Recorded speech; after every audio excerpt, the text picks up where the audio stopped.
नमस्कार दोस्तों, बिहार की राजनीति और उसके चलते राष्ट्रीय राजनीति में बवाल होने वाला है।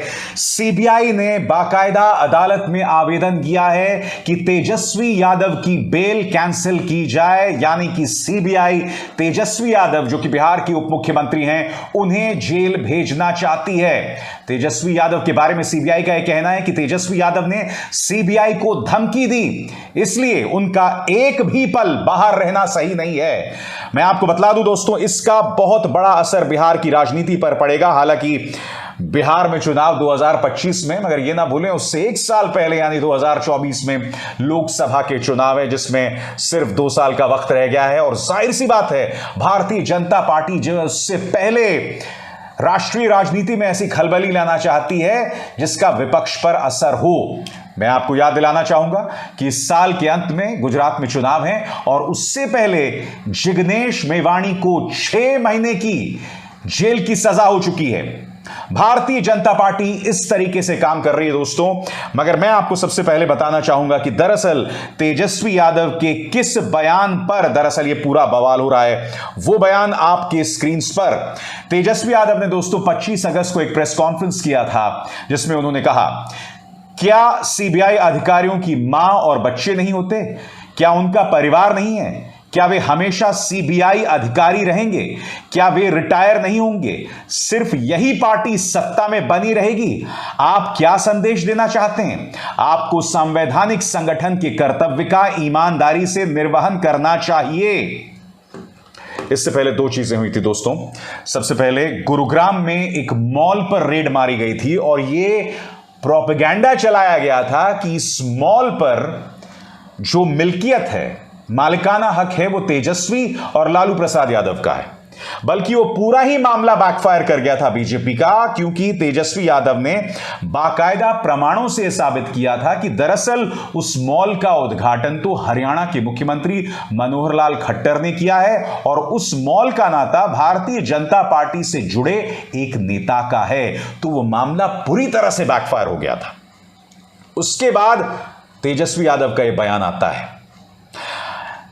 इससे पहले आपको याद होगा दोस्तों, जैसे ही बिहार में सत्ता का समीकरण पलटा था, तब तेजस्वी यादव का एक बहुत ही मशहूर बयान आया था। तेजस्वी यादव ने कहा था कि मैं सीबीआई, ईडी और इनकम टैक्स को आमंत्रित करता हूं, वो मेरे घर में आए और दफ्तर खोल दे, मैं उनसे नहीं डरता। यानी कि एक तरह से कहा जा सकता है दोस्तों कि सीबीआई को लेकर तेजस्वी यादव के तल्ख तेवर हैं। यानी कि विपक्ष में अगर हम तमाम नेताओं पर देखें तो दोस्तों, तेजस्वी यादव विपक्ष के सभी नेताओं में मेरे ख्याल से सबसे ऊंचे पायदान में होंगे जिस तरह का रुख उन्होंने सीबीआई के खिलाफ अपनाया है। और तेजस्वी यादव लगातार निशाने पर रहते हैं। मगर बड़ा प्रश्न ये कि अगर तेजस्वी यादव गिरफ्तार हो जाते हैं तो इसका क्या असर पड़ता है। आपको यह नहीं भूलना पड़ेगा दोस्तों कि तेजस्वी यादव इस वक्त बिहार के 2 सबसे लोकप्रिय राजनेताओं में से, खुद तेजस्वी यादव और दूसरा देश के प्रधानमंत्री नरेंद्र मोदी। न नीतीश कुमार, न सुशील मोदी, न गिरिराज सिंह, कोई भी नेता लोकप्रिय नहीं है, मगर इन 2 लोगों की लोकप्रियता खासी है। और तेजस्वी यादव की खास बात यह है कि चूंकि वो बिहार की पृष्ठभूमि के हैं, क्योंकि युवाओं में उनका ग्राफ बढ़ रहा है, इसलिए भारतीय जनता पार्टी चाहती है कि इन तमाम चीजों में उलझाकर उन्हें जेल भेज दिया जाए। बात यहां नहीं रुकती। अग्निवीर के खिलाफ बिहार में सबसे ज्यादा हिंसक आंदोलन हुआ था, आपको याद है कि नहीं? और तेजस्वी यादव अग्निवीर के खिलाफ, अग्निवीर योजना के खिलाफ जो युवा मैदान में थे, जिसके चलते आपको याद होगा कि बिहार में कितनी ट्रेनें जली थीं, उन युवाओं के पक्ष में वो मैदान में उतरे थे। इन तमाम चीजों के चलते इस वक्त युवाओं में बहुत जबरदस्त पकड़ तेजस्वी यादव की है और मोदी सरकार चाहती है कि किसी भी कीमत पर उन पर लगाम लगाई जाए। उन्होंने ये टूल किट या ये पैतरा गुजरात में इस्तेमाल किया है। जिग्नेश मेवाणी जो कि कांग्रेस के लोकप्रिय नेता हैं, उन्हें जेल भेजने की तैयारी हो ही गई है, उन्हें 6 महीने की सजा सुना दी गई है और अब आपके सामने तेजस्वी यादव की बेल कैंसिल करने की बात की जा रही है। दोस्तों एक बात स्पष्ट कर दूं, सीबीआई ने जो रेड मारी थी वही बेईमानी हो गया है। उसी रेड को लेकर आज की तारीख में कोई भारतीय जनता पार्टी नेता बात नहीं कर रहा है। बड़ा प्रश्न, मीडिया उस रेड के बारे में सीबीआई या बीजेपी से सवाल क्यों नहीं करती? खुद बीजेपी गुरुग्राम के उस मॉल में जो रेड मारी गई थी उस पर क्यों कुछ नहीं कह रही है? बीजेपी क्यों उस पर खामोश है? सीबीआई ने उस रेड के बाद कोई और न्यूज अपडेट क्यों नहीं दिया?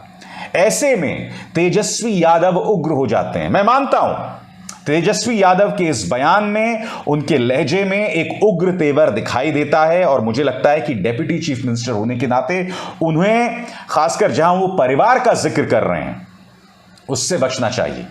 क्योंकि तेजस्वी यादव ये ना भूलें कि आज की तारीख में ये जो सीबीआई के अफसर काम कर रहे हैं वो भी भारतीय जनता पार्टी के कहने पर काम कर रहे हैं, वो भी उनका पॉलिटिकल एक्सटेंशन हो गए हैं।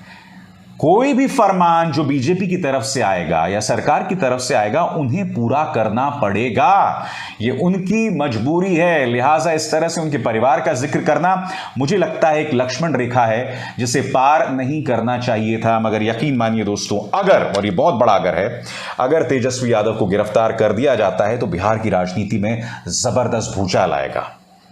भारतीय जनता पार्टी की सोच में एक और चीज काम कर रही है और इसको लेकर आपको गौर से सुनना पड़ेगा। बीजेपी के रणनीतिकारों के जहन में एक चीज काम कर रही है कि अगर तेजस्वी यादव गिरफ्तार होते हैं और अगर बिहार के अंदर उनके समर्थकों में जो नाराजगी पैदा होती है और उस नाराजगी के चलते अराजकता होती है तो उसका बहाना बनाकर क्या बिहार में राष्ट्रपति शासन लागू किया जा सकता है? यह दूर की कौड़ी है। मैं जानता हूं आप में से कई लोग कहेंगे कि अभिसार आप कहां की बात कर रहे हो। सही कहा आपने, मगर आप खुद बताइए, अगर तेजस्वी यादव गिरफ्तार होते हैं और अगर उनके समर्थक बेकाबू हो जाते हैं, और मुझे लगता है कि अगर वो गिरफ्तार होते भी हैं तब भी तेजस्वी यादव और नीतीश कुमार के सामने बहुत बड़ी जिम्मेदारी होगी अपने समर्थकों को काबू में रखने की। और मैं समझता हूं कि राजनीति के चलते उनके समर्थकों को अपना आपा नहीं खोना चाहिए, क्योंकि ये चेस का खेल चल रहा है दोस्तों, ये शतरंज का खेल चल रहा है। वो चाहते हैं किसी भी कीमत पर बिहार की सरकार गिर जाए। महाराष्ट्र जैसा तजुर्बा नहीं हो सकता, इसलिए वो कोशिश कर रहे हैं कि बिहार की सरकार गिर जाए, तेजस्वी यादव जो हैं जेल जाएं, उसके बाद बिहार में अराजकता हो और उसी के बहाने बिहार की सरकार के लिए मुश्किल पैदा की जाए। इसलिए मैं खुद एक नागरिक होने के नाते, एक पत्रकार होने के नाते, मेरा यह मानना है कि किसी भी कीमत पर हिंसा नहीं होनी चाहिए, उसे बढ़ावा नहीं दिया जाना चाहिए, भड़काऊ बयान नहीं दिए जाने चाहिए, क्योंकि इस खेल में भारतीय जनता पार्टी साम दाम दंड भेद का इस्तेमाल कर रही है, एजेंसीज का इस्तेमाल कर रही है, पैसों का इस्तेमाल कर रही है। इसलिए उसका मुकाबला भी बहुत चतुराई से करना पड़ेगा। यह विपक्ष के सामने चुनौती है, क्योंकि अगर विपक्ष उनके बहकावे में नहीं आया, उनके भड़काऊ रवैये के चलते नहीं भड़का, तो भारतीय जनता पार्टी बौखला जाएगी और यह विपक्ष की आधी जीत साबित होगी। खैर, बिहार में मामला बहुत दिलचस्प है दोस्तों, और मैं आपको वादा करता हूं कि इसकी पल पल की राजनीति मैं आपको इसी मंच पर पहुंचाते रहूंगा। अभिसार शर्मा को दीजिए इजाजत। नमस्कार।